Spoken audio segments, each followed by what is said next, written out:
The story starts with a hardcore gamer named Alan who has just wrapped up a game that took him a solid 3 years to finish. Once it's finally over, he can't help but feel underwhelmed, realizing that the game was actually boring and kind of a letdown. Even with all that time invested, it never really pushed him or made him struggle. What Alan truly craves is a game that can push him to his absolute limits, something brutally difficult that would take at least a decade to conquer. He wants a genuine challenge, not something that can be beaten with nothing but patience. And with that thought in mind, Alan immediately starts hunting for his next game. That's when he stumbles upon a title that supposedly never ends.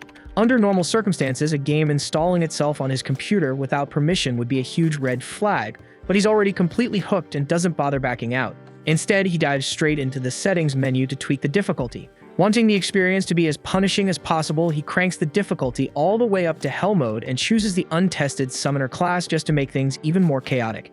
Without reading a thing, he accepts every term and condition. Unfortunately for him, one of those clauses mentions transporting the player to another world, and before he can process it, Alan finds himself reborn as a newborn baby in the middle of the countryside. A full year passes and life as a baby turns out to be way better than Alan expected. He doesn't have to work, worry about money, or deal with responsibilities, and on top of that, the milk is more than unbelievable, and he has kind and loving parents who take good care of him. His father is named Rodin, and his mother is Theresia, and they seem like a genuinely happy couple. Still, setting the game to hell mode makes it feel like a classic tragic backstory family situation waiting to happen. One night, after being put to bed, Alan raises his tiny arms and starts muttering every command phrase he knows, desperately trying to bring up a status screen. After all, even though he's supposed to be a summoner, he has no clue how summoning is actually supposed to work. Just before giving up and falling asleep, he decides to try one last time, and this time, something really does appear. Unfortunately, it scares Alan so badly that he starts screaming, causing his parents to rush into the room as soon as they hear him. With no choice, he hides the book for the moment. After checking on him and making sure everything is fine, his parents leave the room. The second they're gone, Alan pulls the book back out. Relief washes over him as he finally gets to see his stats after an entire year of trying, and they look about right for a 1-year-old summoner. All of his summoning skills are stuck at the lowest tier, but the book explains that they'll improve the more he uses them, so Alan decides to test it out right away. And from what he can tell, he's currently limited to summoning H-rank insects and beasts, which sounds ridiculously weak, so he's not expecting anything impressive at all. Right then, the book suddenly flips to the message section, and Alan realizes he's received a letter from the world's god of creation. The deity apologizes for how long it took to finish Alan's status book, explaining that the summoner class was still being developed and it ended up taking an entire year to clear all the required approvals. Alan couldn't care less about the apology, but hearing that the summoner class was rushed at the last minute gets him excited. If it was pushed out in a hurry, then there are definitely bugs left behind for him to mess with. Fired up, he decides to test it immediately. He wants to start by summoning an insect, but he quickly runs into a problem when he realizes he has no idea how to actually activate his summoning ability. Normally, he would just check a subreddit or watch a quick tutorial, but there's no internet here, so he's stuck figuring it out by himself. After thinking it over for a few minutes, Alan finally figures out that he needs to create an insect skill card first. He gives it a shot and it works without any issues. Now he's finally ready to summon his insect, but before he can do anything, his mother comes in to check on him again. With no other choice, Alan quickly pretends to be asleep once more. The following day, after his parents get busy with their usual work, Alan opens his grimoire and finally summons the grasshopper. The room floods with bright light, and at first he's completely taken in by how beautiful it looks. That feeling lasts about a second, until a massive grasshopper flies straight into his face and he completely freaks out. After calming down, he realizes this is actually the grasshopper he summoned, so he tries giving it commands. Unfortunately, even though it's a summon, it still has the brain of a grasshopper and doesn't understand a single word he says. But on the plus side, Alan discovers that summoning it boosts his agility and endurance stats, which makes him pretty happy. Sadly, his excitement catches his mother's attention, and when she sees the giant grasshopper on the floor, she instantly squashes it, leaving Alan completely devastated. During the next few days, Alan keeps experimenting with his insect summoning, but eventually he gets bored of it and decides to move on to beast summoning instead. This time, he summons a mouse, and just like before, the book launches it straight at his face, but luckily Alan was ready for it, so it doesn't scare him as much. The mouse also comes with its own stat boosts, but it's still not very smart, so having a real conversation is impossible. That said, one of its skills is called Scurry, and whenever Alan orders it to use that ability, it does so every single time. But even so, the skill itself is pretty damn useless, so Alan quickly realizes that if he wants to summon stronger and more useful creatures, he'll need to level up his summoning abilities first. Alan's grimoire reveals that he can store up to 10 summoning cards at a time, and better yet, the stat buffs from each summon stack together. So if he loads up 10 mouse cards, that's a plus 10 boost to both attack and HP. That alone already puts him well beyond your average baby. But to really break the system and go full overpowered, he's gonna need to start leveling up fast. Normally, that wouldn't be such a pain, but the genius Alan chose Hell Mode because he thought the extra difficulty would be fun. Now, gaining experience takes 100 times longer than usual, which means he's officially locked himself into a hellish grind fest. Later that day, Rodin stumbles back into the house, drenched in blood, but thankfully none of it is his. He just helped the village guys bring down a giant boar. Alan's eyes light up with curiosity, so Rodin offers to take him to see it. Without hesitation, Alan climbs onto his dad's shoulders and they head off toward the hunting grounds. For Alan, this is the first time he's ever gotten to see the world beyond their home, and he's absolutely soaking in the new scenery. But the trip takes longer than he expected, and eventually he dozes off in Rodin's arms. When they finally reach the boar's body, Rodin gently wakes him up. Alan blinks a few times, then freezes. This boar is enormous. He can't even begin to imagine how his dad managed to help kill something that huge. Not long after, the nearby villagers notice Rodin's return and erupt into cheers, hailing him as the hero of the day. Alan turns to ask if the great boar is really that strong, and Gerda explains that it's classified as a C-rank monster. Normally, it takes around 20 hunters to bring one down, so yeah, they're a pretty big deal. That little detail sticks with Alan because now he has a solid benchmark for measuring monster strength. But before he even dreams of summoning something on that level, he knows one thing for sure. He's got to buckle down and start grinding XP like crazy. After 10 relentless months of grinding, Alan finally hits level 2 as a summoner, and with it comes a pretty solid upgrade. His stats get a general boost across the board, and more importantly, he unlocks the ability to summon and fuse G-rank monsters. Hype as that is, there's a catch. Fusion costs a hefty chunk of MP, so Alan wolfs down dinner to refill some mana and rushes back to his room, only to be hit with disappointment again. His grimoire lets him know loud and clear that his max MP still isn't high enough to even attempt a fusion, so back to the grind it is. Fast forward to when Alan turns 3, and he finally gets his MP stat to a high enough level to try out his new skill. He opens the fusion section and manages to create his very first G-rank summon, a bird, which he proudly names Chappie. Chappie's main ability is Voice Mimic, which lets it flawlessly copy any voice it hears, perfect for setting traps or messing with enemies. Alan also adds a frog and a mole to his squad, and the frog is pretty useless because all it does is jump up and flash like a living distraction, but the mole is way more useful because it can tear a massive hole in the ground in seconds. Compared to the H-rank summons, these new ones are way more useful, and for the first time, Alan actually feels like he's playing a proper game instead of just grinding in baby mode hell. Still, he's nowhere near strong enough to take on real threats yet. Around this time, Gerda's daughter, Krena, shows up looking to hang out. Her version of playing involves sparring, and unfortunately for Alan, she's absurdly strong. He even maxes out all his summon buffs to stand a chance, but she still wipes the floor with him like it's nothing, meaning the girl's on another level. By the end of the day, Alan and Krena head home, and there's a surprise waiting for him. Theresia is pregnant again. Looks like while Alan was off grinding levels, Rodin and Theresia were busy leveling up the family. With Theresia now unable to do heavy work, Alan offers to help out with the harvest. After all, with his summon buffs, his physical stats are basically on par with an adult's now. But his parents immediately shoot that down. They tell him he should just stick to small chores and enjoy being a kid for now. Rodin reminds him that real responsibilities will come soon enough, so he should enjoy the peace while it lasts. Alan feels a little let down at first after being told he can't help with the harvest, but then it hits him. Farm work is absolutely brutal. No sane parent would expect their 3-year-old to be out there doing backbreaking labor. Understanding that, he backs off and lets it go. Rodin's relieved to see his son being mature about it, and things settled down until Theresia brings up something odd she noticed. She says she saw Alan in the backyard earlier, throwing rocks at a tree. Curious, she asks what he was up to. Alan brushes it off, claiming it was just self-defense training in case a monster shows up. But truthfully, he was running an experiment, testing whether he could unlock skills outside of summoning just by repeating basic actions, but sadly, that attempt didn't get him anywhere. Rodin, however, is still impressed with Alan's dedication and says he's looking forward to his appraisal ceremony. Alan's never heard of that before, so he asks what it is. Rodin explains that when a child turns 5, they undergo an appraisal to reveal any hidden talents or skills they might possess, and if Alan ends up with a powerful one, he could have a shot at living a wealthy and successful life. As winter arrives, Alan continues experimenting and decides to test how durable his summons are by summoning a grasshopper out in the snow. To his surprise, it manages to survive out there for an entire day, which he considers a win. But that little win quickly turns into a disaster when Krena pops up again, eager for another sparring match. As usual, Alan gets stomped, but while he's busy fighting her off, he totally forgets about his summon. That's when things take a turn. The grasshopper, still active, ends up crawling up Theresia's leg, scaring the hell out of her. She trips and falls, dangerous enough on its own, but especially risky since she's pregnant. Rodin rushes over, and though Theresia says she's okay, it's clear the fall triggered labor. Whether they're ready or not, the baby's coming now. Rodin quickly tells Krina to go fetch her mom, and once she arrives, she helps Theresia through a rushed delivery. By sunrise, the family welcomes a brand new baby boy into the world. Everyone is filled with joy except Alan, who's left feeling conflicted. He still doesn't understand why a game reincarnated him into this world in the first place, but when he thinks back to his old life in Japan, he realizes there wasn't really much waiting for him there.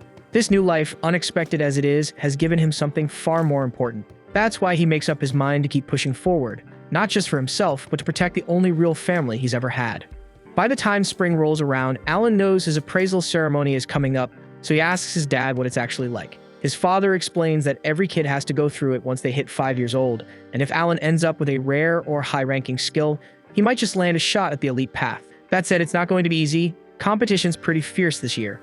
A whole bunch of kids are turning 5 at the same time, including Krina. They all make their way to the commoner district where the ceremony's being held. But as they get closer to the church, Alan starts noticing something weird. Most of the other kids look super polished and dressed up while he's stuck in borderline tatters. Now that he's paying attention, he realizes he's been dressed like this since birth. If that's any indication, his family must be seriously low on the social ladder. Still, it doesn't really bother him much. When they reach the church, everyone gathers outside in front of it. A couple of priests step out, and Alan hears folks in the crowd mocking some of the poorer families. The priests aren't having it, though. They shut that talk down fast, reminding everyone that divine blessings don't discriminate. Even a broke farmer's kid could be handed a legendary skill. With that, they usher the crowd inside for the actual ceremony. As Alan steps in, he notices 3 towering statues near the altar. They must represent the deities worshipped in this world. One of them is Elmia, the deity of creation. Come to think of it, Elmia is the same one who sent him that apology message about the delay in developing the summoner class. First up for appraisal is Palomas, the village chief's son. He's told to place his hand on the glowing crystal sphere to reveal his stats. Palomas obeys, and a moment later, the stone wall lights up, displaying his class as a merchant. His father looks pleased with the result, but Alan, on the other hand, was kind of expecting something more dramatic. It's basically the same function as his grimoire, except this version uses letter grades instead of numbers. The process continues as some kids walk away with impressive talents, while others don't get anything worth mentioning. A few hours pass, and now only 2 are left, Alan and Krina. Krina's turn is up, and she practically sprints over to the crystal with excitement. The second she touches it, the whole thing erupts in a blinding white glow. Her father panics for a second, thinking maybe something's gone wrong, but the priests are just frozen in shock. Turns out the reading is legit, and Krina just unlocked the Sword Lord class, one of the most powerful titles out there. Her dad is over the moon, but Krina herself doesn't seem to grasp just how big of a deal this is.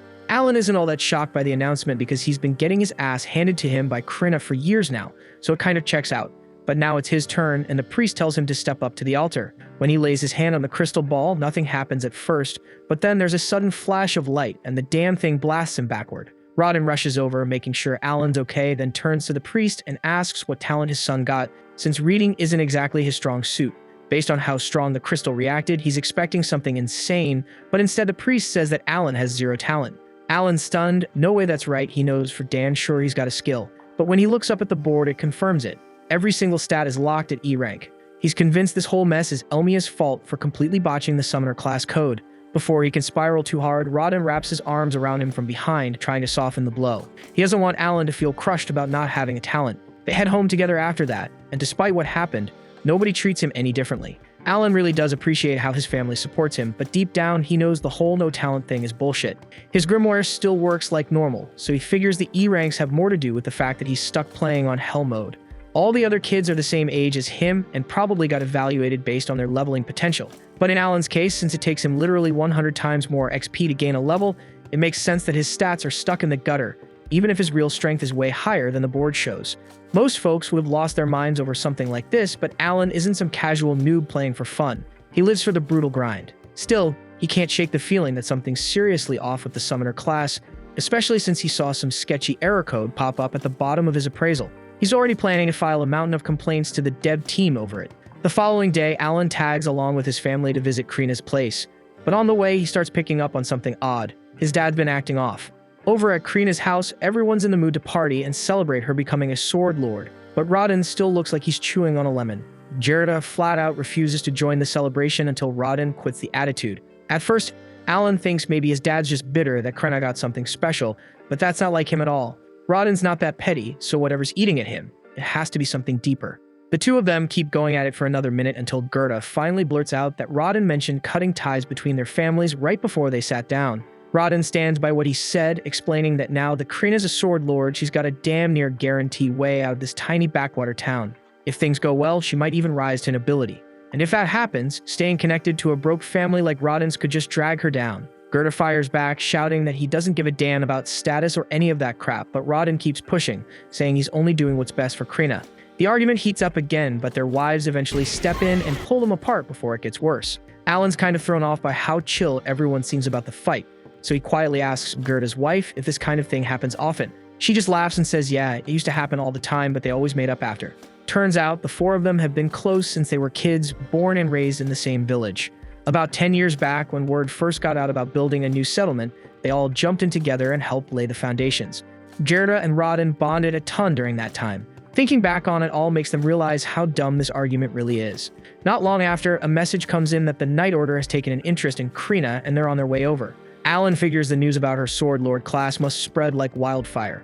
It's a good thing, of course, as she's finally getting the recognition she deserves. But Gerda still seems a little uneasy because she's way too young to be signing up for knighthood just yet. Then out of nowhere, one of the kids from the appraisal ceremony, the kind who got a decent talent, decides to mouth off. He walks up to Alan and tells him he doesn't belong here, calling him a talentless reject, but Alan couldn't care less. He's still got his summoner powers, so this loser's opinion doesn't mean squat, but Krina isn't having it.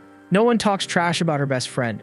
She steps up and tells the punk to back off, nearly lops off his damn finger in the process before Gerda quickly steps in and drags her away. Right after that, the village chief announces that the Night Order has finally arrived. The whole place lights up since nobody here gets to see real knights up close. The chief then calls for Gerda and Krina to come meet the knight captain. Krina's practically shaking with excitement since she's always dreamed of becoming a knight, so meeting the captain in person is like the ultimate wish for her. Alan starts wondering if the knights are planning to take Krina back to the capital for training, but before the knight captain can say anything, Gerda jumps in, saying he can't allow it since she's still just a kid. The captain shrugs it off, saying age doesn't matter. If she's really a sword lord, then she should be more than capable of handling the training. There's no issue, unless of course they made the whole thing up and lied about her being a sword lord just to deceive the Night Order. Gerda quickly denies it, swearing he's telling the truth, but it's already too late. The captain made up his mind and he orders his vice captain to test Krina in a duel right here, right now. And without hesitating for even a second, the man agrees. Gerda then pleads with the captain to rethink this. He doesn't want his daughter's life on the line over some test. But the captain makes it crystal clear that if Krina refuses to fight, that alone will count as proof that she's a fraud. And if that's the case, not just her, but her entire family will be put to death. One of the knights then hands her a sword. Any normal 5-year-old would have been shaking in their boots by now, but not Krina. The moment she realizes she gets to wield a real weapon, she accepts the duel without hesitation. The crowd clears and the duel begins. Librand steps forward to face her, and Krina doesn't waste a second and charges in at full speed. And from one look, she's swinging a sword twice her size like it's made of paper, and she's actually managing to keep up with Librand, forcing him to stay on guard, but he's still handling her without too much trouble. The knight captain watches with a cold stare, clearly not impressed by what he's seen so far. But then Krina blocks one of Librand's attacks cleanly and gets ready to counter. Before she can strike though, Librand slams his foot into her and sends her flying across the street, crashing straight into a wall. Gerda loses it. The second he sees his daughter tossed like that, he tries to rush in, but the knights slam him down and pin him to the ground. Alan and Rodden try to help, but they get pushed down too. Alan can't believe what he's seeing. This isn't right. Whether Krina is a sword lord or not, she's still a kid, and the guy she's fighting is a grown-ass knight with years of battle experience. But just then, something changes. Krina starts getting back up, and the air around her shifts. There's this heavy, dangerous pressure rolling off her, and she's not saying a word, just standing there, radiating pure menace. Without wasting a breath, Krina charges in with another full-force assault, locked in like a heat-seeking missile. This time, Librand doesn't stand a chance. She absolutely steamrolls him, shattering his sword clean in half and nearly lopping off his damn head. Krina looks a little let down that the match ended so fast, but she clearly enjoyed herself. She casually thanks Librand for the warm-up and strolls off, leaving the poor guy with nothing but the crushing fact that he just got wrecked by a 5-year-old. Gerda exhales hard, grateful that his daughter made it out in one piece, and starts showering her with praise for how well she fought. But before he can even process what just happened, the knight captain steps in and Gerda instantly goes on guard, not wanting that man anywhere near his daughter. This time, the captain drops the arrogance and admits Krina really is a sword lord. He even apologizes for dragging her into the duel. He says he wants to have a proper conversation about her future, but Gerda instantly shuts him down. The captain then offers to let him bring backup to the meeting if that'll help, and after a moment of hesitation, Gerda agrees, only because it makes him feel a bit more secure. They all head to the chief's house for lunch, where Xenoth properly apologizes for the stunt he pulled earlier. He explains that he was ordered by the Baron to verify if a genuine sword lord existed in this village, and after what he just witnessed, there's no denying it. Xenoth then brings up how 3 years ago, a so-called sword saint popped up in a count's household, but that instantly raises red flags for Alan because in the game's system, sword saints are only born from common backgrounds, not noble blood, so that one must have been a total fraud. Turns out that fake ended up serving the royal family, but couldn't live up to the hype. Once they rechecked him, they realized he was just a regular swordsman faking his rank, and after several nobles were caught bluffing their way up the ranks, the kingdom enforced a zero-tolerance policy on forged talent reports. That said, Xenoth genuinely apologizes again for putting Krina through such a rough ordeal. He reassures Gerda that no one's trying to rip her away from him. Instead, they want her to stay home and keep training as usual, and if she chooses to, once she turns 12, she'll have the option to enter the Knight Academy. After 2 full years of grinding, Alan finally reaches the 3rd level of his grimoire and he's buzzing with excitement. This upgrade gives him an enhanced skill. Now he can boost the power of his summons, and even better, he can control up to 30 F-rank units at once. That means his buff stacking potential just went through the roof. He's eager to test things out later, but right now, dinner's waiting, so he heads back inside. On the family front, his little brother just turned 2, and their mom's pregnant again, so there's another baby on the way. While his parents are tossing around baby names, Alan randomly gets a divine message from Elmia, the deity of creation, and ends up blurting the name out loud without thinking. His folks instantly assume he's suggesting they name the baby after a deity, which is totally off limits in this world. Alan can't explain the real reason, so he quickly changes the topic and mentions how Rodden's old scars seem to have faded completely. Rodden casually says it's because he cleared a divine trial earlier that day while wrestling a wild boar. Alan's never heard of that before, so he asks for details, and Rodden explains that sometimes after a tough battle, your body feels totally renewed and your wounds heal instantly. Alan figures it must be what happens when someone levels up in this world. Rodden's a beast of a fighter, so it makes sense if he levels up a lot. Alan, on the other hand, might have a level 3 grimoire, but his body's still stuck at level 1 since he hasn't fought a single monster yet. If he wants to grow stronger, he's got to jump into real combat. That's easier said than done though. He's not allowed to leave the village without permission. The only real way around that rule is by joining a hunting party, but the moment he brings it up, his dad shuts it down right away. He refuses to let Alan risk his life like that. Later that night, when the whole house is asleep, Alan opens his grimoire to check out the message from Elmia. He already has a pretty good guess what it's about. He sent a heated complaint after that appraisal ceremony fiasco. Turns out, Elmia apologizes for the glitch that made him look talentless during the test. It's fixed now, so next time he's appraised, his summoner class should appear properly. The deity also explains that Alan's stats show as E rank because he picked Hell mode, but in reality, he's way stronger than that. And to fix it, they've added a special stats section just for Alan. Alan scans through his updated stat sheet, and to his surprise, it's way better than he expected. He's packing several S and A rank stats right on par with what Krenna had gotten, so he feels like all those long hours of grinding are finally paying off. Satisfied with the results, he moves on to the fun part, testing out his new powers. First up is that enhanced skill. He pulls out a grasshopper card, activates the ability, and watches as the stat boost kicks in. The buff clearly powers up the grasshopper itself, but Alan quickly notices that it doesn't boost the buffs he receives through the summon. Still curious, he decides to call out the creature just to see the changes in real time. And as soon as it spawns, it gives off a faint glow for a few seconds. Definitely looks enhanced, but outside of that, not much else seems different. Before he can dig any deeper, his mom walks in to check on him. And the second she sees the grasshopper, she freaks out and flattens it without hesitation. The following day, Rodden gears up for a hunting trip, and while he's out, Alan slips into the backyard to mess around more with his grimoire. He's been trying every card combo he can think of, hoping to unlock a new summon. He's already burned through most of his viable pairs, and this last combo feels like his final shot. Thankfully, the fusion works this time, and he gets a new card, but it's labeled grass, so he's not sure how useful that'll be. On the upside, it seems to come with an MP buff, which means it might help him increase the number of summons he can use in a day. Curious, Alan summons the grass card, and to his utter confusion, an apple creature pops out. It's not built for combat at all, but it does have a weird skill called aroma.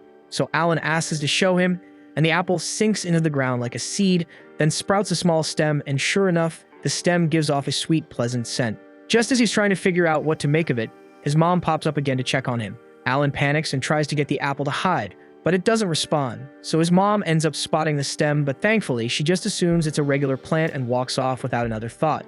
Still, Alan knows this thing's going to need a whole lot more testing before he figures out what it's actually capable of. Later that day, Alan's back at it, sparring with Krenna like usual. But even with all his new buffs from leveling up, he still can't land a solid hit. Her strength's just on another level. Still, Krenna notices something. Alan's gotten way tougher. That catches him off guard, so he checks his stats and finds out that his sword mastery has already hit level 3, all thanks to their regular training sessions, and he's pumped to see some real progress. Then he remembers he recently got a dog summon that has a bite attack, and he's itching to try it out. But using it against Krina wouldn't be fair, so he holds off. After training, Alan spends the rest of the afternoon chucking rocks at a tree in the backyard, hoping to trigger some kind of new skill or awakening. So far, it's a total bust, and he's starting to feel like he's just wasting his time. He hasn't had much of a chance to train outside of this either, since he's been busy taking care of his little brother. Mash, who's been tagging along, eventually complains that he's bored of the whole rock-throwing routine.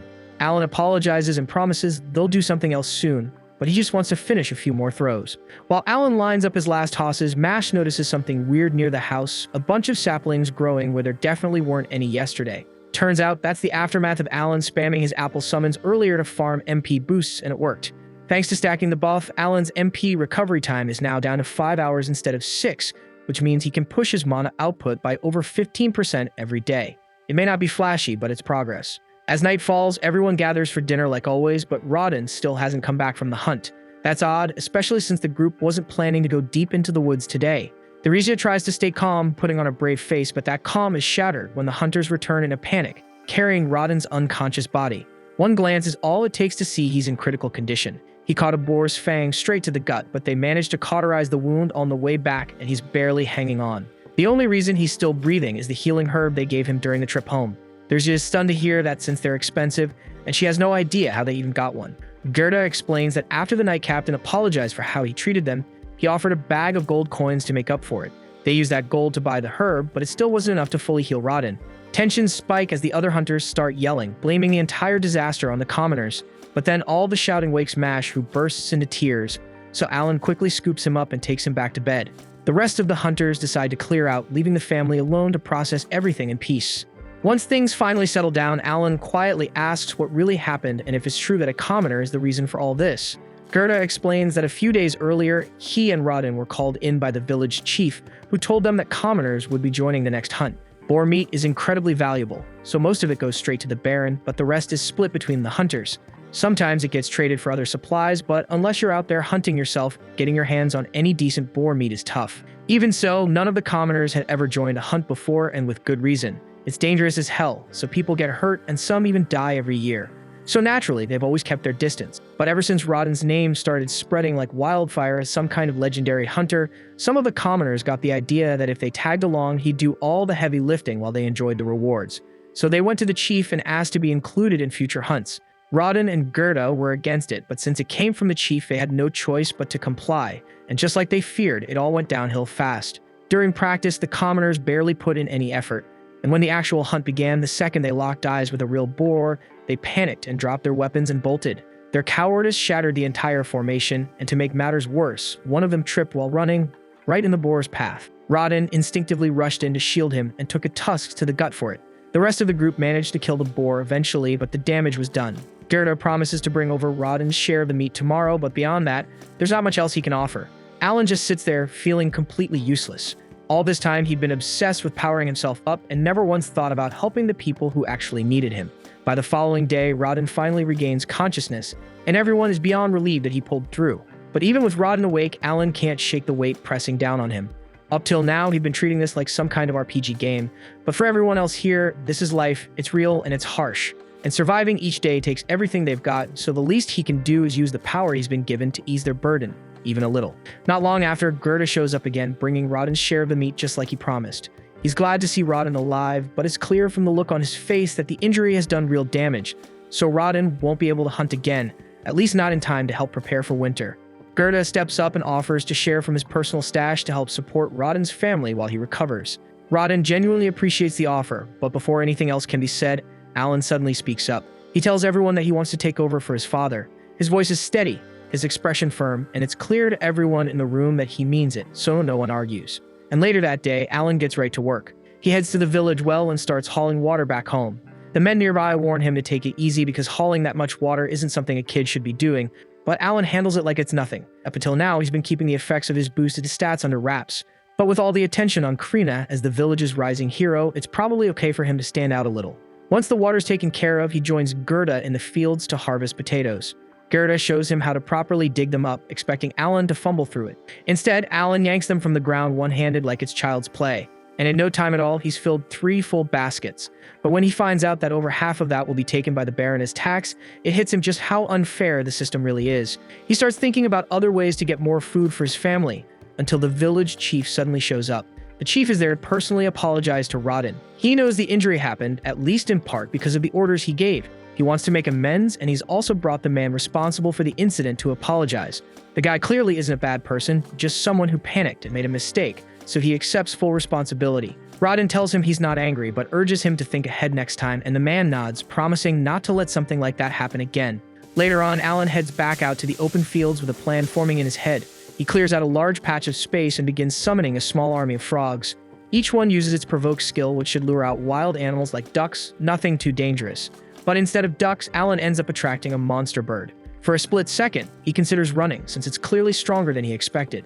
But then he thinks of his family, of the food they need, the help they've lost, and decides to take the risk. And with all the stat boosts he's stacked, he figures he might just have a shot. He dashes in and lands a solid blow to the back of the bird's head before it realizes what's going on. Right after, he summons a pack of dogs to swarm it. The dogs do some solid damage, snapping and clawing at the bird from all sides. But it doesn't take long for the creature to recover and start tearing through them one by one. As each summon goes down, Alan's buffs start fading, leaving him more and more vulnerable. And once the last dog is gone, the monster sets its sights on Alan, who suddenly finds himself in serious danger, face to face with a raging enemy and no backup left. As a last-ditch move, he summons 2 leeches, which immediately latch onto the alba heron and start draining its blood. The beast begins to weaken just enough to buy Alan a brief window to think through his next step. He's clearly not at full strength, he's already lost a couple of summons and had some buffs stripped, but he's not panicking. He's already mapped out a clear plan to finish this thing off with one powerful final blow. Alan calls his wolves back into the fight and commands both them and the leeches to charge in together. As they launch their assault, he joins the rush, leaping forward and landing a clean, crushing sword strike right to the alba heron's skull. The blow hits hard enough to knock the beast and make sure it stays down. A moment later, his grimoire lights up with a message saying he's successfully defeated the alba heron and earned 100 XP. Seeing that notification pumps him up, he can't help but celebrate for a second, thrilled that the plan worked. Once that rush settles, Alan brings the alba heron back to his family, and both of them are honestly stunned. They never imagined someone they once thought of as a total pushover could solo a dangerous beast like that. Gerda steps in and offers to help with bleeding the alba heron properly. Once they've tied the body down, he gives Alan a full breakdown on how to cut and portion the meat correctly. He points out which parts are edible, which ones aren't, and explains the proper method for separating the good cuts. Gerda also mentions that monsters carry magic stones inside them, and by law, any stone found in monsters rank D or above is subject to taxation. That said, Gerda doesn't seem too worried about it. He figures it's not like poor commoners like them would get much use out of a magic stone anyway. Even so, he's convinced they can negotiate a better deal from the chieftain, especially once they explain that it was Alan who actually did the hunting this time, since Rodin was too injured to go himself. The following morning, they head to the chieftain's office, sticking to their plan to use Rodin's injury as leverage. At first, the chieftain pushes back, saying they should only get the smaller portion, but Gerda and Alan keep pressing, reminding him just how serious Rodin's condition is and how a kid like Alan had to risk his life just to bring food back. Eventually, the chieftain caves and agrees to give them the larger share, exactly as they hoped. He tells them they can keep all the meat and he'll only be taking the wings and the magic stones for himself. Still, Alan decides to push things a bit further and asks the chieftain if they'd be allowed to keep making the same kind of deal going forward. Gerda jumps in to back him up, doing everything he can to help persuade the chieftain. After thinking it over for a moment, the chieftain finally gives them the green light and agrees to let them continue under the same terms. After 3 days, Alan heads out again and uses the same strategy to take on 2 more alba heron. Having already taken one down before, he's feeling a lot more confident now, and it shows. With the help of his leeches, his wolves, and that trusty wooden sword of his, Alan manages to bring down both beasts in record time. Since that first successful hunt, he's been going out every 3 days, but this is the first time he's come back without losing a single summon, and he's honestly thrilled with how well it went. Right on cue, his grimoire flashes and confirms the win, 2 alba heron down and 200 XP gained. Even better, it tells him he's officially leveled up and reached level 2. Alan practically explodes with excitement and pulls up his stat window immediately. Sure enough, all of his HP and MP have been fully restored thanks to the level up. But as he looks closer, he notices something strange. His stat increase is only about 60% of what it should be. He doesn't overthink it though. Maybe it's just because he just hit level 2 and boost hasn't fully kicked in yet. Either way, he's still pumped. All that effort is finally paying off. The more he thinks about it, the more he starts to believe that this could be the trial of the deities that Rodin once mentioned, and honestly, that thought makes him feel incredible. Still, he knows that sooner or later, he's going to have to come clean and tell his family the truth. Afterward, Alan returns home, and Rodin's stunned to see him drag back 2 Alba Heron in one go. After that, Alan meets up with Krina for a bit of sword training. But even in the middle of sparring, his mind keeps drifting, thinking about when and how he'll take down more Alba Heron. Since it's migration season and there's an abundance of them around, he figures if he stays consistent, he could hit level 3 by taking out around 20 more. That train of thought gets cut short when Krena suddenly smacks him with a solid hit to the head, clearly ending the match in her favor. Alan then admits defeat, and Krena casually waves him off as she walks away.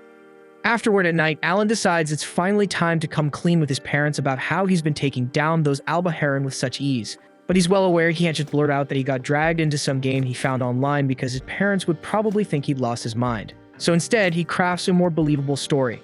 He tells them that when he was only a year old, he received an oracle from Elmia, the deity of creation. Alan explains that an oracle is basically a divine blessing that makes someone both smarter and stronger than most people.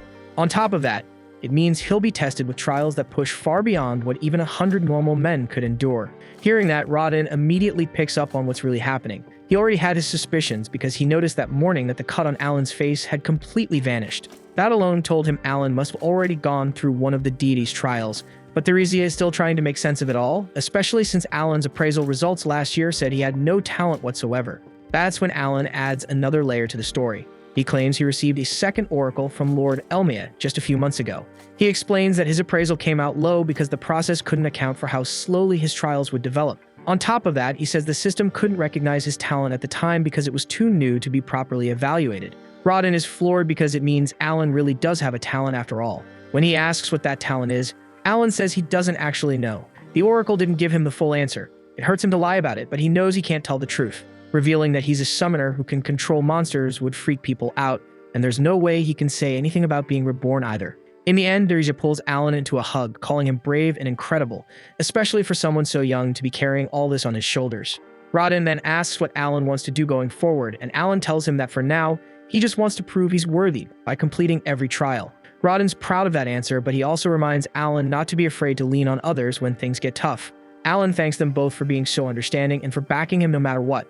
Rodin finishes by saying that it's probably best to keep all of this under wraps for now. If the wrong people start thinking he's a fake prophet, things could get ugly fast. But the only one they'll let in on the truth is Gerda, since he never stops hyping up Krina as a future sword lord. Rodin figures it's finally his turn to brag about how awesome his own kid is too. By the time winter rolls around, Alan pulls out one of the stored Alba Herons and begins butchering it piece by piece. Once that's done, he heads into town with Gerda to trade the meat for supplies. Gerda's already caught wind of the big news that Alan is being chosen and tested by Lord Elmia, and honestly, he's not the least bit shocked. He always had a gut feeling there was something different about that kid. As they travel together, the two of them chat along the way. At one point, Alan brings up the topic of the difference between commoners and serfs. Gerda explains that it mostly comes down to status and taxation. Serfs live under a whole different system, where every adult has to cough up 3 gold coins a year and each child costs 1. Alan listens carefully and then asks what it would take for a serf to rise up and become a commoner. Gerda tells him it'd require a tribute of 10 gold coins per family member. He also mentions there are whispers about a certain baron occasionally granting commoner status as a reward, but those are just rumors and no one knows if they're true. Hearing all this, Alan quickly does the math. With his mother expecting another child, that would make them a family of 5, meaning they'd need 50 gold coins to earn their way out of serfdom. Alan spends the rest of the day working trades with Gerda and slowly starts to get a solid feel for how the barter system works. By the time they head back, he's carrying a fat bundle of firewood on his back. Realizing he now has a decent grasp on how town trading operates, he starts thinking about ways to run some market research next time he comes in. When Alan returns to trade on his own, he takes a much more methodical approach. He carefully tracks the barter and market value of every item he sees, recording all of it so he can use that info later. Eventually, he steps into an herbal shop and asks the merchant if there's any kind of medicine that can restore MP. The shopkeeper immediately says no, those kinds of items are way too pricey for their store to keep in stock. Still, Alan takes his time and scans the shelves full of herbs and medicines. Realizing that documenting all of them by hand would take ages, he focuses hard, and with just his thoughts, his grimoire responds, absorbing the details of every herb in the shop without him having to touch a thing. Following that, Alan asks the shopkeeper if he happens to have any Mueller's flowers in stock. But the merchant's expression instantly shifts and he gets visibly annoyed the moment Alan mentions that name. He explains that the last time someone asked for one, it turned into a whole mess. Apparently, Gerda stormed into the store demanding a Mueller's flour because a friend of his was seriously ill. He didn't even pay the full price up front, just promised to settle the rest later. The merchant never got the rest of the payment, and to make things worse, that flour happened to be the last one in stock, so that's what really ticks him off. Hearing all this, Alan quickly pieces it together.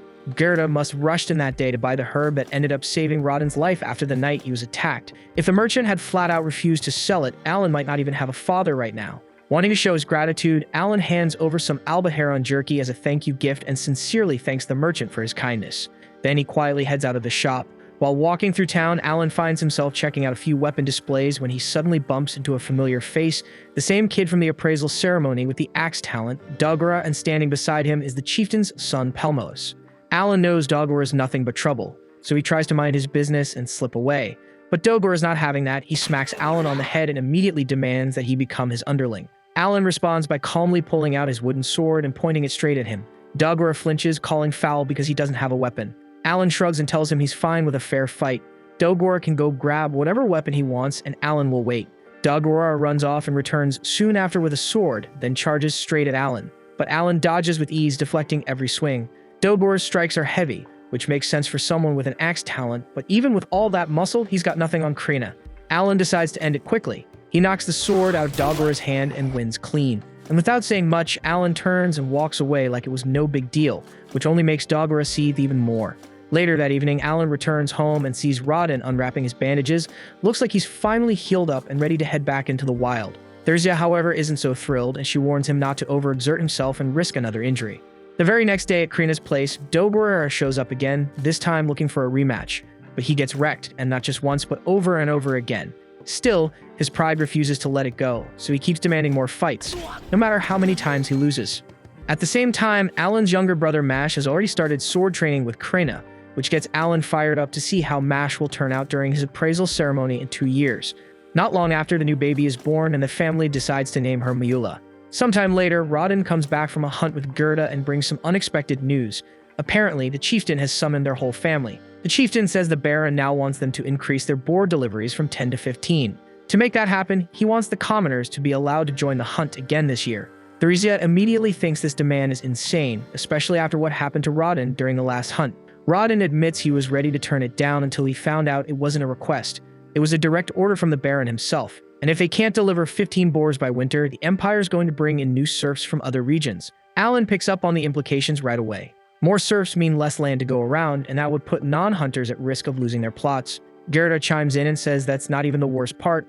Apparently, the Baron expects them to bring in 20 boars by the end of next year.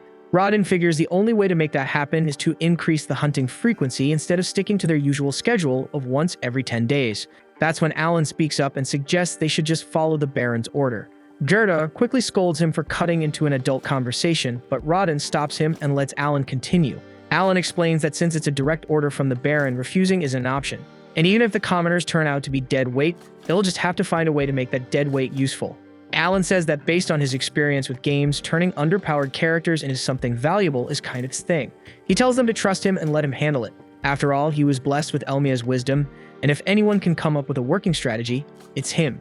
The following morning, Alan and Rodden link up with a group of commoners who will be joining them on the boar hunt. When they spot Alan, most of them are shocked to see such a young kid tagging along. Rodden quickly explains that they'll all be following his hunting method, and Alan is just there to observe and pick up experience. Alan politely assures everyone that he won't be a burden and bows to show his gratitude for letting him tag along. Even though part of him wishes he could be more involved, he knows that the real priority is helping train the newcomers. His focus is on giving them enough field experience so that they can help with future hunts because he doesn't want anyone getting seriously hurt like his dad did during last year's boar incident. One of the men quietly approaches Rodden and apologizes for the injury he caused him the year before.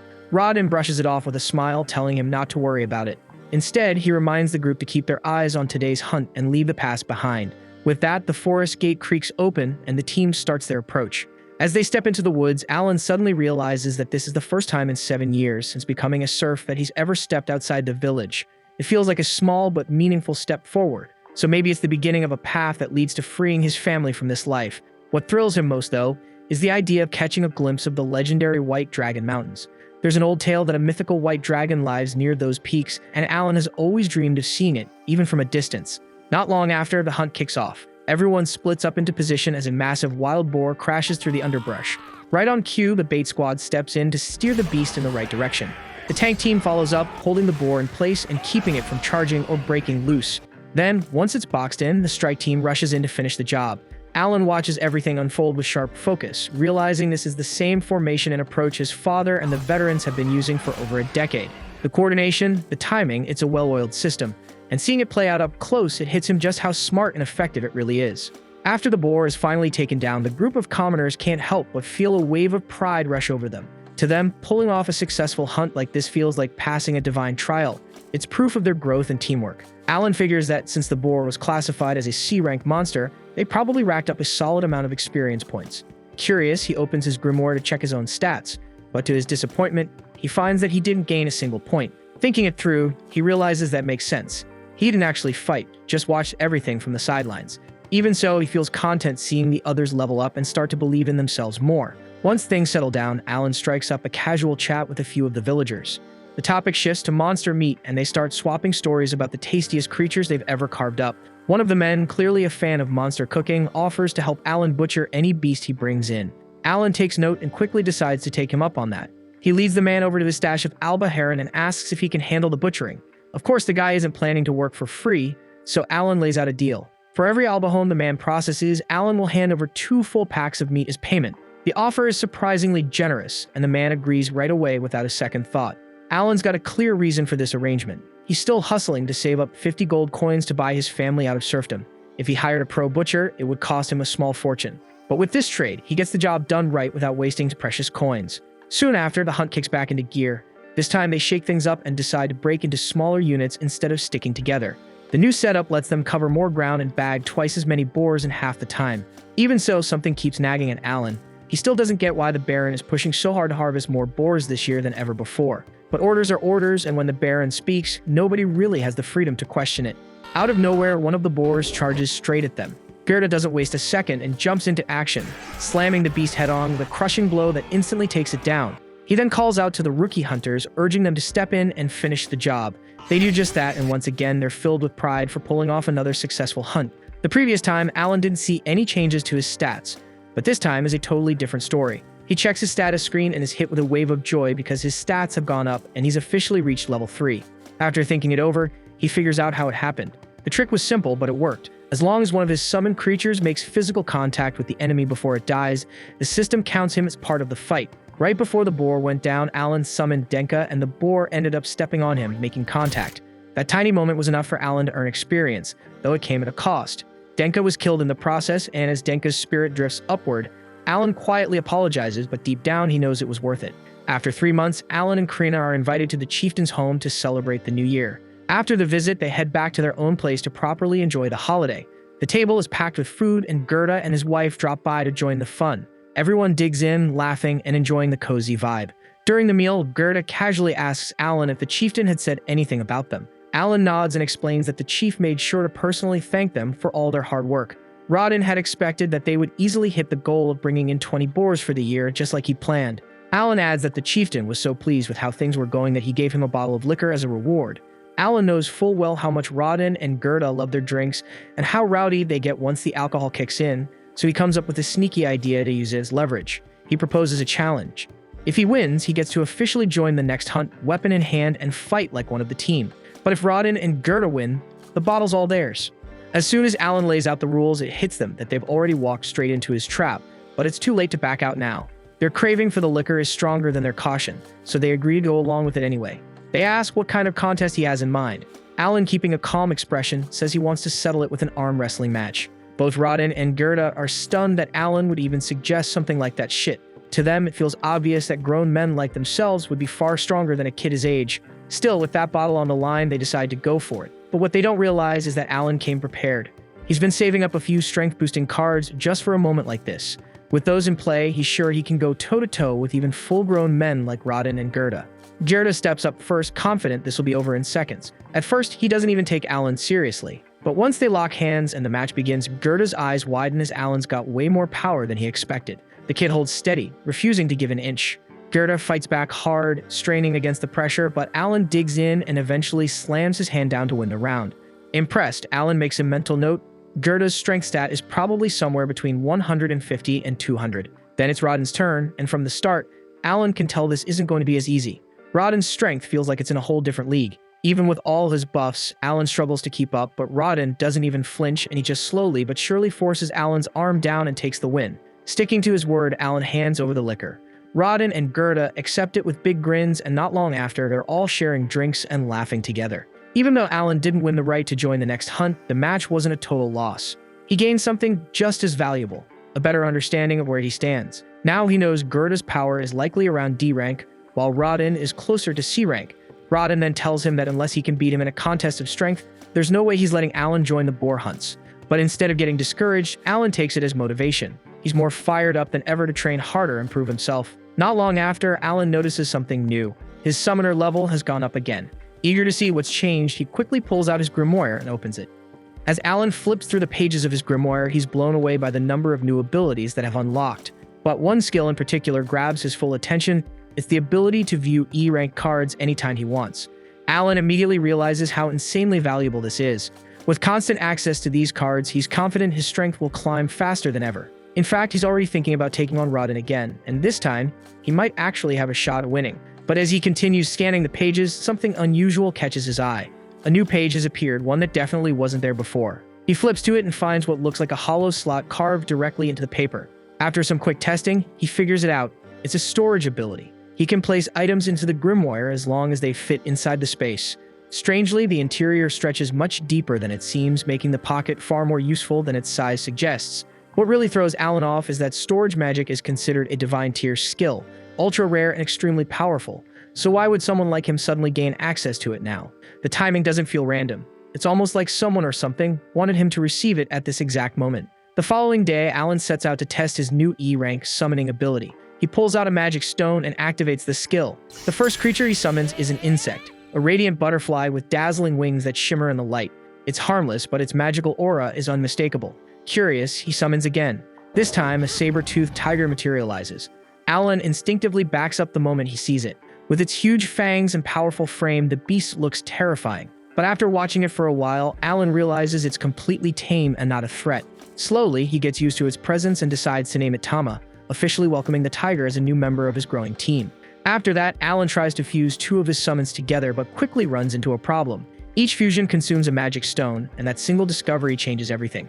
If he wants to keep evolving his summons and pushing his strength forward, he'll need a constant stockpile of magic stones, and the only way he knows to get them is by killing horned rabbits. At night, Alan brings up the magic stone issue with his father. To his disappointment, Rodden breaks the bad news that horned rabbits won't be showing up anytime soon. A defensive trench was dug around the village not long ago, cutting off the monster's usual routes in. That means Alan's easy source of magic stones has completely dried up. Frustrated, he spends the night mulling over other options. The next morning, while Krenna is busy training and handing Dogora another beating, Alan heads over to speak with Palomas. He asks if he knows anything about magic stones. Palomas, being well-versed in such things, explains that D and C rank stones are generally found in the royal capital and are worth a good amount. E rank stones, on the other hand, are practically worthless and sometimes just lying around. To prove his point, Palomas casually picks one up off the ground and tosses it to Alan before strolling away. That simple gesture lights a fire in Alan's chest. If E-rank stones are that easy to find, then he doesn't need monsters, he can gather them himself. With help from the villagers, Alan starts collecting. Over time, he builds up a solid stash of E-ranked magic stones. Using them, he summons every E-rank creature available to him. Just as he finishes the last summon, a wild boar suddenly bursts out of the woods, charging straight at him. But his summoned beasts leap into action, reacting instantly and tearing it down in a single strike. Alan barely has time to celebrate before another boar appears, and again one of his summons intercepts and neutralizes the threat without him lifting a finger. Then he blinks and the entire scene fades as it was all a vision. He closes his eyes once more, sinking into reflection. 7 long years as a serf, with no mentor, no handbook, just trial, error, and relentless effort. Everything he's learned, he's figured out on his own. And now it's starting to make sense. Each type of summon has its own purpose. Insect types are ideal for debuffs. Grass types provide healing. Stone types specialize in defense. Bird types excel at scouting. Beast types handle direct combat. Together, they form a complete team, everything a traditional party needs, all controlled by one person. That's the essence of a summoner's true power. And now he finally understands why he was granted a storage skill. It wasn't random. It's there so he can carry the massive supply of magic stones his army will require. And with enough creatures at his disposal, Alan truly believes that his summoner could one day surpass even the Demon Lord's power. Sometime afterward, Gerda, Alan, and Rodin sit in on an early gathering with the chieftain Deboji. During the discussion, the chieftain tells them that the Baron has developed a keen interest in their recent achievements with the boar hunts, and because of that, he intends to visit personally to observe the hunts himself. Gerda's expression tightens the moment he hears this, since it is the very same Baron who first imposed that outrageous quota of boars, and now he plans to show up and watch it all unfold like it is some grand spectacle staged for his amusement. Rodin, on the other hand, does not appear troubled by the Baron's upcoming visit. Instead, he seems puzzled about why Alan was summoned to attend the meeting in the first place. The chieftain clarifies that since the Baron will be coming, he wants Alan to serve as his guide. Alan will oversee showing him around the village, keeping him engaged, and detailing how the hunts are organized and executed. Gerda cannot see why Alan should carry that burden, and he questions why the chieftain does not simply assign his own son Palomas to handle it. The chieftain responds by saying that Palomas is not the ideal candidate for such a duty. He has been told that it was Alan's sharp thinking that fueled the recent triumph in the boar hunts, and for that reason, he considers Alan perfectly suited for the role. He then turns directly to Alan and asks whether he is prepared to accept it. Alan pauses to reflect. He understands that earning the Baron's personal favor means little to him. What truly drives him is liberating his family from serfdom. If he keeps hunting boars the old-fashioned way, it would take a full decade to accumulate enough merit to elevate their standing to commoners. Yet he also recalls that titles and status can sometimes be granted outright by the Baron as a form of reward, so holding on to that slim but real opportunity, Alan agrees to take on the position as the Baron's guide. Several days later, Baron Granvelle arrives in the settlement accompanied by his daughter Cecil. They are escorted by Zinov, and that evening, the chieftain greets them with sincere hospitality, and before long, they all head inside to dine together. After a brief exchange of pleasantries, Baron Granvelle raises the matter of the boar hunt. He offers his apologies to the chieftain for the abrupt and demanding request for so many boars. He admits that he is aware the quota is harsh, but he was compelled to enforce it because the directive came straight from the king. The chieftain replies that he comprehends the circumstances and harbors no ill will over the matter. As the meal begins, everyone remarks on how flavorful the dishes are. Cecil in particular shows genuine curiosity and asks what type of meat they are enjoying. Alan courteously answers that it is Albaharan meat from a fresh catch he secured just the previous day. He then uses the moment to formally present himself as the Baron's guide for the duration of the visit and states that it is a true privilege to be of service. The Baron studies Alan's refined behavior and naturally assumes he must be Deboji's son. Deboji promptly corrects that assumption, explaining that Alan is actually Rodin's son, and that Rodin is regarded as one of the most skilled boar hunters in the entire village.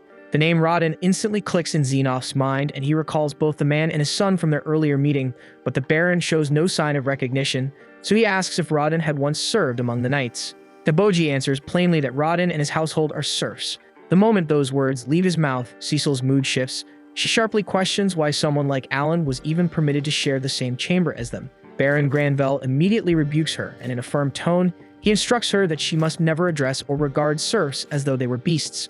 Realizing she has overstepped, Cecil lowers her head and offers an apology to her father at once.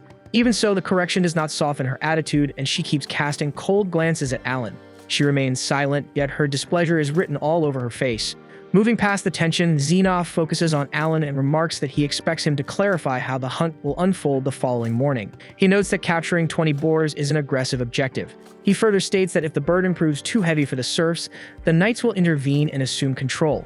Cecil then declares that she intends to participate in the hunt as well, and says that she wishes to witness a boar up close with her own eyes. Hearing Zinov's comment, Alan understands that Zinov still questions the serf's capability. Keeping his composure, Alan responds that 20 boars are hardly a challenge for them. He confidently assures them that the target will be reached without issue, and tomorrow's hunt will stand as undeniable evidence of their competence. The next morning, they proceed into the forest where the operation is planned.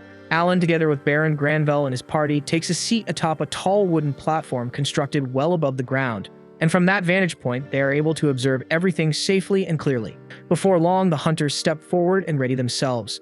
A few of them sprint into the trees wearing lightweight gear fashioned from boar horns and hides. The tactic is meant to provoke the animals into revealing themselves. The familiar scent and silhouette trigger a reaction, and one boar bursts out from the woods in a furious charge. The defensive unit reacts instantly. They close in with heavy reinforced shields, forming a tight enclosure that restricts the creature's movement. The beast thrashes and pushes, but it cannot breach the wall. Then the assault team advances. Spears drive in from different directions, striking with deliberate precision and steady control to wear it down. and after several calculated thrusts, Rodden steps in and ends it cleanly, plunging his spear deep into the boar's throat. The Baron observes closely, and his expression clearly shows approval. He openly admits that he never anticipated this level of teamwork and precision from them. But then the atmosphere shifts in an instant, as two boars explode out of the tree line at once.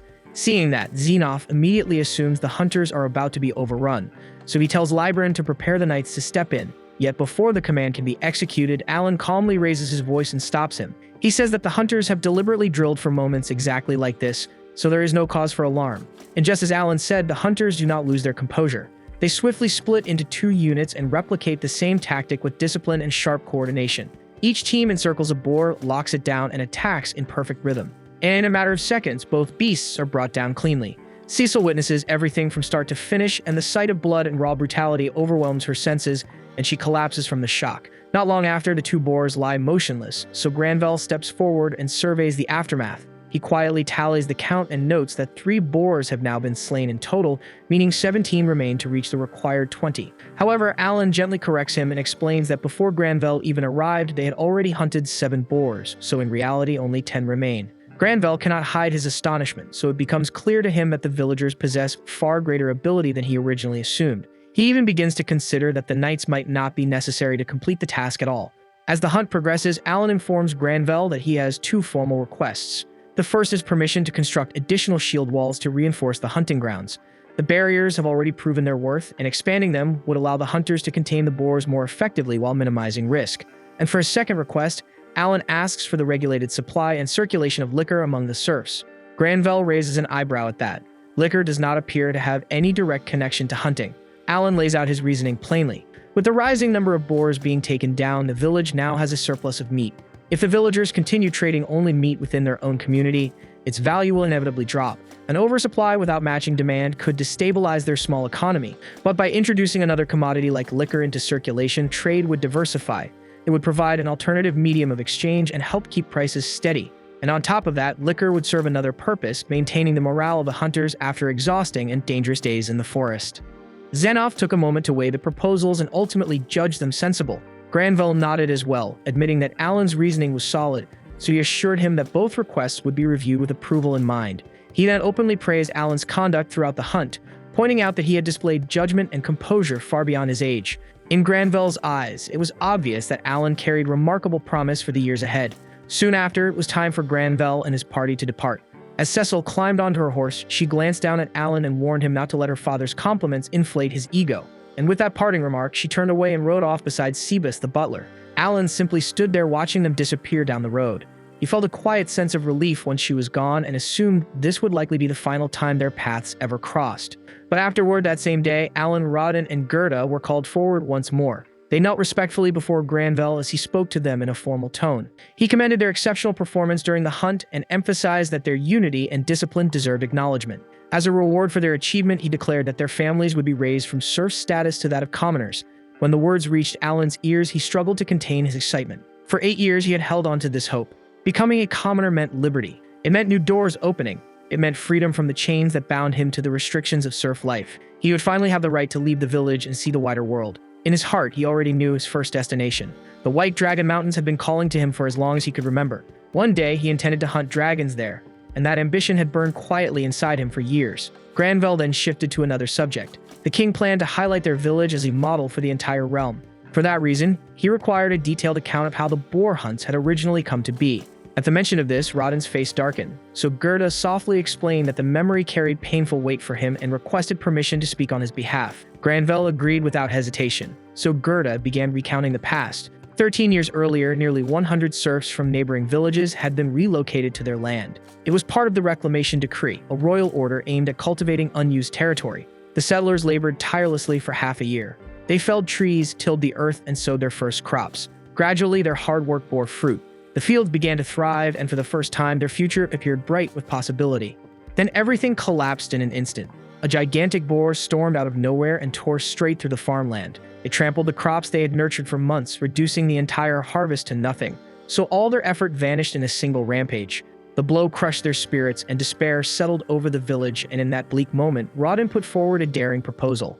Rather than cower in fear of the boars, they would hunt them down. Back then, they possessed no proper weapons or refined equipment. Still, they gathered whatever crude tools they could find and braced themselves, and through unity and sheer resolve, they brought down their very first boar. Once the tale was finished, Granvelle could not understand why Rodin had hesitated to recount it. To him, it sounded like a testament to bravery and grit, something worth taking pride in. Gerda gently clarified that during that initial hunt, one of their companions had lost his life, so the weight of that death had never left Rodin's heart. Gerda admitted he had repeatedly urged Rodin not to shoulder the blame, yet Rodin stubbornly clung to his guilt. Granvelle nodded in understanding and apologized for reopening such a wound. As a gesture of goodwill, he decided to grant Rodin a reward. He invited him to name a wish, promising to fulfill it no matter what it was. The moment Alan heard that, excitement flickered inside him. This felt like an unexpected chance. He figured Rodin might request something modest, perhaps more liquor for the village. Instead, Rodin surprised him. He asked Granvelle to permit Alan to work at the estate. Alan's stomach dropped the second he heard it. That was not the future he had imagined. If he became tied to routine duties at the estate, his ambitions of exploring the world would stall before they even began. Estate work would anchor him in place, delaying every dream he carried. Before Alan could even voice a response, Granvelle told Rodin that Alan's abilities far exceeded that of a mere laborer. Rather than simple estate work, he suggested Alan serve as a personal attendant to the Granvelle family. The role would place him within their household itself, serving them directly. Rodin stood speechless. Such an offer was no small matter. It signified confidence and esteem. Alan would not just be employed there, he would belong to the inner circle of the residents. Cecil's reaction, on the other hand, was far from enthusiastic, and her expression made it obvious she did not approve of the arrangement. Meanwhile, Alan's thoughts spun rapidly as he searched for a way to decline. Freedom mattered to him more than anything. Yet, when his eyes met his father's, he saw pure pride and happiness shining there. This decision promised stability and advancement for their entire family, so in the end, Alan swallowed his hesitation and agreed to the proposal. The following morning, everything was set in motion for Alan's departure to the Baron's estate. The entire village turned out to send him off. The mood was heavy, especially for his younger brother Mash, and he didn't even try to hold it together, cried openly, and admitted he was going to miss him like hell. His little sister Miola was still too young to grasp what this meant, so she just stood there quietly, watching with wide, calm eyes. Krena felt it too and didn't try to hide that his leaving hit her hard, and as their own way of saying goodbye, they agreed on one last duel, the same way they had settled things countless times before. The villagers formed a wide circle around them, eyes locked on the fight. As the exchange continued, murmurs began spreading through the crowd. Something was different. Alan was gradually taking control. Usually, Krena dominated these matches and came out on top. This time, though, the tide was shifting, and the reason was something Alan had kept secret. He had spent 20 magic stones to create a hawk, and that crafted familiar had sharpened his speed and reflexes dramatically. He moved cleaner, quicker, and more exact than ever, and with that edge, he managed not just to keep up with Krena, but to outpace her. When it ended, Alan stood as the winner. Still, he didn't accept it outright. He called it a draw and told her they would finish it properly next time. Krena smiled at that, clearly eased by his choice of words. Afterward, Dogoro walked up to him without much talk. He simply placed a dagger into Alan's hand as a farewell gift. He didn't say what he was feeling, but it was obvious enough. He avoided looking him in the eye and turned away almost immediately after handing it over. Then there was nothing left but the actual goodbye. The whole village gathered once more as Alan walked beside his parents toward the gates. They reminded him that he was diligent and talented, but warned him not to overwork himself. They told him to lean on others when necessary and to watch over his own well-being. When they reached the entrance, the farewell was short. No dramatic speeches, no drawn-out tears. Everything that mattered was already clear in their faces. Alan then climbed into the Baron's carriage, and as the wheels began rolling and the village started shrinking behind him, he turned for one final look. The houses, the farmland, the familiar silhouettes of people who shaped who he was all slowly faded into the distance. A tear slipped down his cheek, not just from sorrow, but from release and resolve. He knew this wasn't an ending. It was simply the beginning of something greater. A few days later, Alan steps into his new role as a manservant and makes his way to the Granvelle estate, and he is instantly taken aback by how massive and stunning the place is. He has never set foot somewhere this refined before, so the whole scene hits him all at once. But his moment of awe doesn't last long because Cecil wastes no time putting him to work, hopping onto his shoulders and treating him like a ladder so she can grab fruit hanging from a tall branch. Alan is seriously irritated and almost shakes her off right then and there, but he forces himself to hold back since his whole family's future rests on him keeping this position, and one wrong move could ruin everything. Once she finally climbs down, she takes a bite of the fruit and instantly pulls a face because it is painfully sour. Right then, an airship glides across the sky above them, and it is the first one Alan has ever seen in person. He is completely stunned since he has only read about airships in books before, so witnessing one with his own eyes fills him with pure excitement and joy. Even though he is barely settled in, he starts to think that working as a manservant might not be as terrible as he once imagined. The following morning, Alan wakes up feeling motivated and ready to handle his responsibilities the right way. He goes downstairs to the servants' quarters where he is introduced to the head attendant, a relaxed and easygoing man named Rickle. As soon as Alan greets him, Rickle asks how things have been going with Cecil. One glance at Alan's face tells Rickle everything he needs to know. Rickle gives him a sympathetic look and mentions that life would be much simpler if Alan had been assigned as a hall boy instead of a manservant. Still unsure about what separates the two roles, Alan decides to ask him to explain it clearly. Rickle calmly breaks it down, saying that the estate has a clear servant hierarchy divided mainly into senior and junior ranks. Even though manservants fall under the junior category, they are still recognized as part of the household and are involved in family affairs, treated with courtesy and proper respect. Hall boys, however, also belong to the junior rank but are not regarded as members of the household. They are temporary aides who step in when necessary and do not hold any family standing. Alan is shocked to discover that certain servants are acknowledged as part of the royal household and take part in its internal matters. After hearing all of that, he finally understands why his father had cried with overwhelming happiness. Granvelle did not simply give him employment. He granted him a place within the family itself, offering him recognition and honor that carry real weight and meaning. Not long after, Alan serves breakfast to the royal family, carefully placing every plate and adjusting each detail to make sure everything suits their taste. The First Lady is instantly impressed by how fast Alan has adapted to his role. She never imagined that someone who used to be a serf could carry himself with such flawless etiquette, sharp awareness, and steady accuracy. Granvelle, noticing how hard Alan is working, casually mentions that Alan does not have a talent, and that immediately grabs Cecil's attention. She jumps at the chance to show off, proudly announcing that she possesses the wizard talent, while her brother Mihai holds the swordsman talent. Granvelle quickly scolds her, firmly reminding her that boasting about talents is unacceptable, which makes Cecil awkwardly correct herself. Soon after, one of Granvelle's children, Thomas, starts crying because he also lacks a talent just like Alan. Granvelle gently comforts him, reassuring him that he will still be able to enroll in the Nobles' College in the royal capital. He explains that he himself was born without a talent, which is why he attended the Nobles' College, and it was there that he met their mother and built his family. Hearing this, Thomas does his best to lift his spirits, encouraged by his father's story and steady reassurance. With the tension gone, Alan enjoys having the afternoon free and decides to wander into town to look around. He is instantly amazed by how much bigger and more developed the town is compared to a small village. While exploring, his gaze lands on the Adventurer Guild, and he quickly heads inside to ask about registering as an adventurer. When he tells the receptionist that he is only 8 years old, she calmly informs him that the minimum age requirement is 12 and shakes her head. Refusing to let that crush his ambition, Alan decides that this will not stop him from chasing his monster hunting goals. He walks over to the notice board and begins gathering information about the monsters nearby, studying the postings closely and paying attention to which creatures appear often, including rumors about the legendary white dragon. As Alan carefully scans the board, an adventurer named Raven walks up and bluntly tells him to leave, insisting that this is no place for a kid to hang around. Alan nearly steps away, but then realizes this is the perfect chance to learn from someone with real field experience. With a few smart questions and subtle tricks, he manages to draw up valuable details about the monsters listed, including their abilities, behavior patterns, and weaknesses. Just as he wraps up, Raven's teammates show up, making it clear that Alan should get going. He leaves with a quiet sense of satisfaction, confident that he has gathered exactly what he needs to move forward with his next objective. The following day, Alan makes his way to the town gates to head outside, but one of the guards stops him before he can pass. Without hesitation, he shows his servant pass, and once the guard recognizes its authority, he immediately steps aside and swings the gate open. After walking a fair distance, Alan realizes with slight frustration that he has not encountered a single monster, so he decides he will have to actively hunt them down. Acting fast, he summons 5 hawks and sends them soaring out to scout the surrounding area for any trace of monsters. Before long, one of the hawks returns, signaling that it has found something. Following the hawk's direction, Alan soon spots a small band of goblins. He wastes no time and summons 5 saber-toothed tigers, which surge forward and tear through the goblins effortlessly. Alan even lands the finishing strike on one of them by throwing a rock, bursting into laughter at his small but satisfying victory. Wiping out the group rewards him with 1000 XP, and he feels thrilled by how smoothly things are going. He then gathers the magic stones left behind and stores them carefully before ordering the hawks to resume their search for more prey.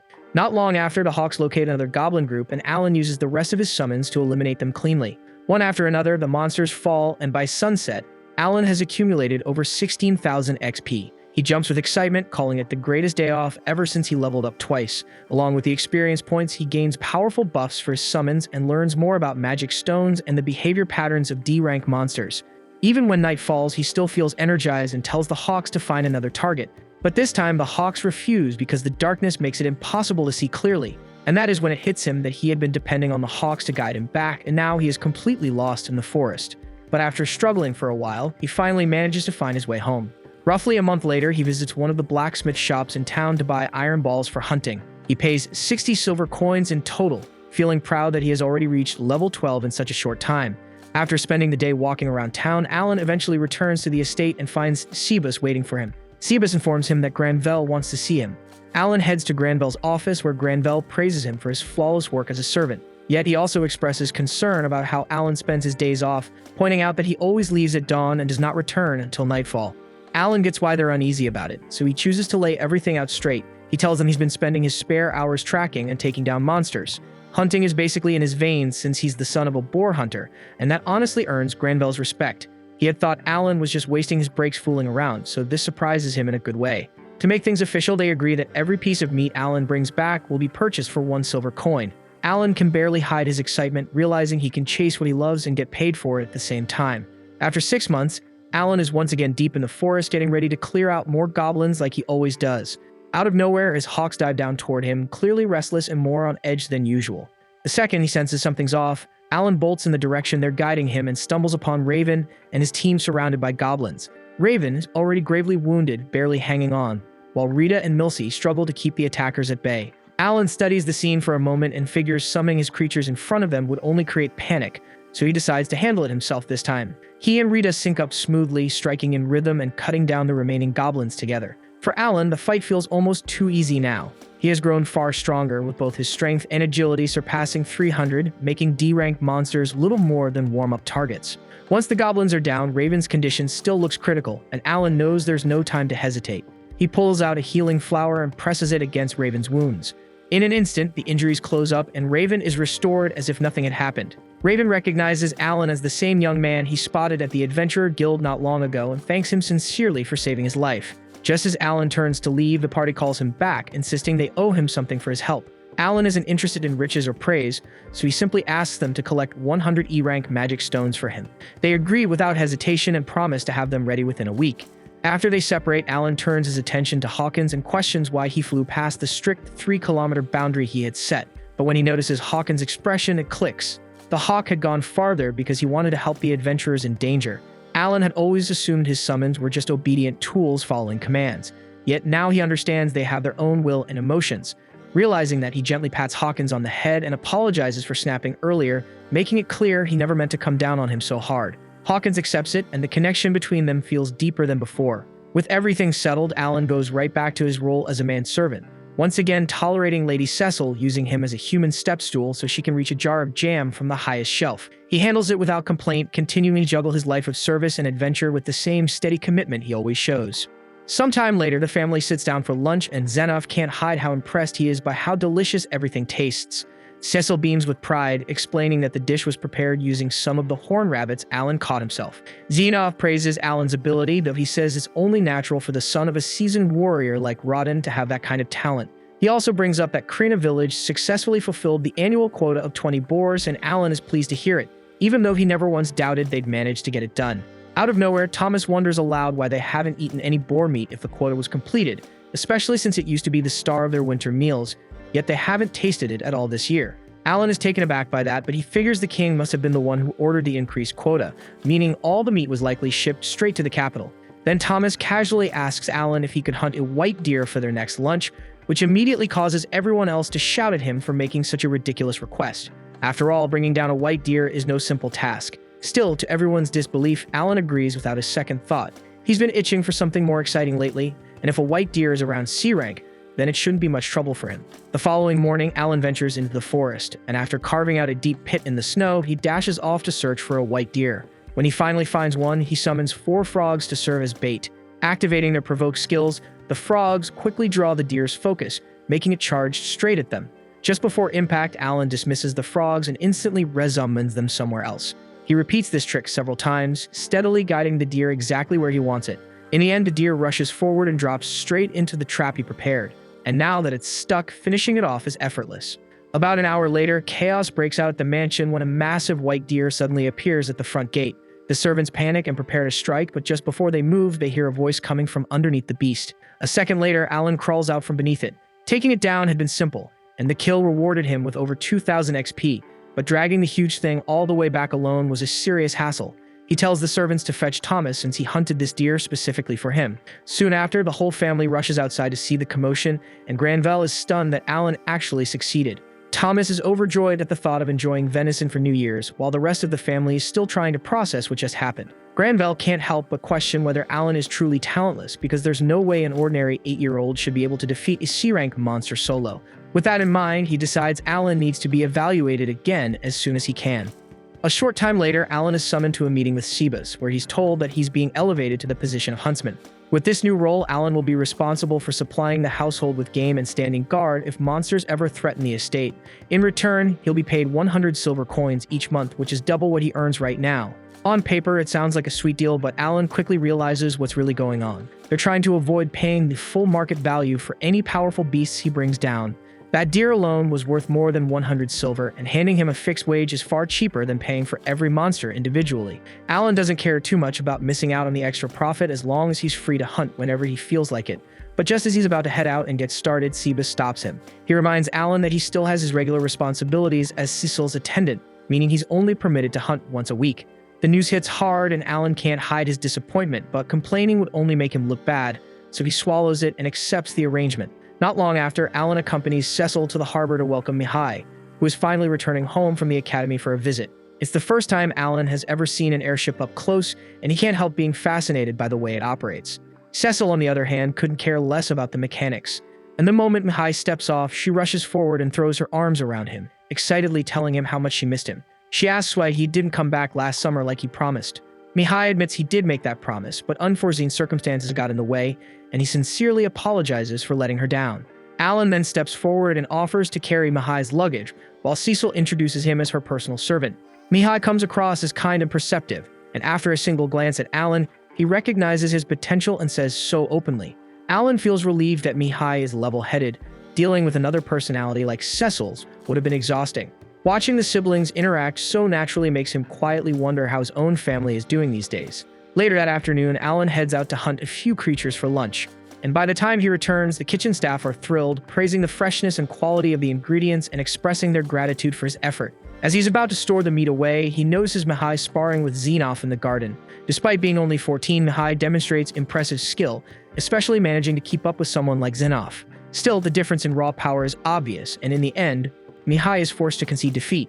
Everyone showers Mihai with praise for how well he performed, but then Cecil spots Alan hauling in his catch for the day, and she immediately compliments him on landing something that impressive. There is no denying it took serious skill to bring down a monster like that, and since they happen to have some spare time, Mihai casually asks Alan if he wants to have a spar as well. Xenoph glances at Granvelle for approval, and when Granvelle shows no objection, Xenoph passes Alan his sword so he can step into the match. Alan is fired up since it is his first time gripping a mithril blade, and it has been forever since he last sparred, so he is more than ready. At the moment, his stats are tuned for hunting, not straight-up combat. But with all the recent level gains stacking up, he is confident his current build can handle it. The match kicks off and Alan starts by pulling his strikes, not wanting to injure Mihai.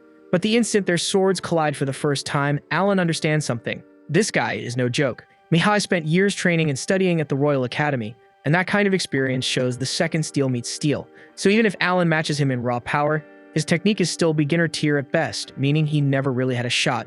When the duel wraps up, everyone goes right back to praising Mihai's strength, though Cecil makes sure to commend Alan too since he managed to keep up for a decent stretch. Thomas asks Mihai how he became that strong, and Mihai explains that last summer he was assigned to clear a dungeon as a project, and that ordeal pushed him to a whole different level. Cecil realizes that must be why he could not visit last summer, and she feels a little guilty for not knowing, but Alan is too busy imagining how insane the Academy's training must be. Cecil then asks Mihai if he plans to stay longer, yet unfortunately he has to return to the Academy in a few days and will not be back until next summer. Out of nowhere, Alan asks Mihai to spar with him again the next time he returns, and Mihai agrees without hesitation. He gives Alan a firm handshake and asks him to look after Cecil until then, and Alan has no choice but to accept, though inside he is already calculating the fastest way to escape this dumb responsibility without disgracing his dad. Not long after, Viscount Carnal drops by to see Granvelle, and right away he starts throwing subtle insults about how this place is nothing more than some forgotten countryside dump. Granvelle brushes it off with a laugh, but the tension between them is obvious. These two genuinely can't stand each other. Alan personally brings Carnal his food, and Carnal lights up, convinced he is finally tasting the famous boar meat Gran has supposedly been hoarding. In reality, it is just horned rabbit that Alan hunted himself, and the funny part is that Carnal cannot even tell the difference. The Carnal and Granville families have been rivals for centuries. At the moment, the Carnal lands are thriving, while Granville's territory is struggling through a serious economic slump. The reason behind it all is White Dragon Mountain, and both territories sit on opposite sides of it. The mountain is rich with mithril, so each side established multiple mines to profit from it. The problem is that the dragon nesting at the summit is currently settled on Granville's side, which makes it impossible for them to operate their mines, so that single issue crushed their economy. It has not always been this way though, because the dragon is unpredictable and changes its nesting ground roughly every 100 years. Whenever it switches sides, the balance of power flips completely between the two territories. Eventually, Granville asks Carnal what the real reason for his visit is, since he clearly did not travel all this way just to exchange petty remarks. Carnal is so absorbed in his meal that he almost forgets to bring it up. Then he casually mentions that his eldest daughter recently completed her appraisal, and he wanted to personally deliver the news. Alan immediately assumes Carnal's daughter must have awakened some extraordinary talent and that he came here to brag about it. Instead, Carnal announces that his daughter has no talent at all. That alone is strange, but what makes it even more confusing is how Carnal mockingly reminds Granville that 2 of his 3 children possess talents. Granville snaps back, pointing out that Carnal also has an older son with talent, which means both families still have heirs who must shoulder a noble's responsibilities someday. After that tense exchange, Carnal leaves and Alan is left completely puzzled about what the entire conversation was supposed to accomplish, though he does come to realize that noble life is far less glamorous than he once imagined. Later on, during one of his free days, Alan meets up with the party he previously assisted. He asks for their guidance because he is considering taking on a few C-rank monsters. He has already wiped out more than 10,000 goblins in the forest, and grinding D-rank creatures is no longer challenging. The group cautions him that C-rank monsters are on a completely different level and far more dangerous than what he is used to. Alan understands the risk, which is exactly why he wants to gather as much knowledge as possible from them before heading into his next serious hunt. A little while later, Alan is roaming through the woods when one of his birds notices a C-rank beast and immediately flies over to alert him. Alan heads out to check it out and discovers an orc dozing beneath a tree. It's the perfect chance to strike, so he unleashes a swarm of tigers and ambushes the orc without hesitation. The orc attempts to resist, but Alan has far too many summons for it to handle, and before long it collapses. After finishing it off, Alan cuts into the corpse to extract the magic stone. He feels genuinely satisfied for defeating a C-rank monster without setting up a trap beforehand. Still, he quickly reminds himself to stay grounded because he's nowhere near strong enough to defeat Mihi yet, and getting cocky would be a stupid mistake. Right then, one of his birds signals that another C-rank monster is close by, and this one turns out to be an armored ant. Alan hesitates for a moment since he remembers Raven nearly losing his life to one of those things, but there's no turning back now because the ant has already locked onto him. With no other option, Alan sends in his tigers, yet their claws can't break through the creature's thick shell, forcing him to come up with another plan. He decides to use his butterfly summons to try and put it to sleep. Once the ant flips onto its back, Alan leaps onto its underside and attempts to stab it, but even with his attack power exceeding 400, his blade refuses to pierce through. The ant begins to stir and Alan panics, repeatedly driving his knife down until he finally cracks the armor and puts it down for good. He's relieved it's over, though it bothers him that despite both being C-rank, the ant demanded far more effort than the orc because it's nearly resistant to physical damage. He can't help but think that magic might have made the fight easier, and then it hits him that his intelligence stat is incredibly high, which means maybe he could actually cast spells. To test that theory, he asks Cecil if he can sit in on her magic lesson. During class, he questions the instructor about whether he has the potential to use magic. The teacher produces a magic orb and explains that it will glow if he possesses any magical aptitude. Alan concentrates with everything he's got, but the orb stays dark no matter what he does. He's forced to accept that he has 0 magical talent, and it hits him harder than he expected. Seeing how crushed he looks, Cecil feels sorry for him and hands him a cookie, hoping it might lift his spirits. This was the end of episode 8. Subscribe to not miss the next episode.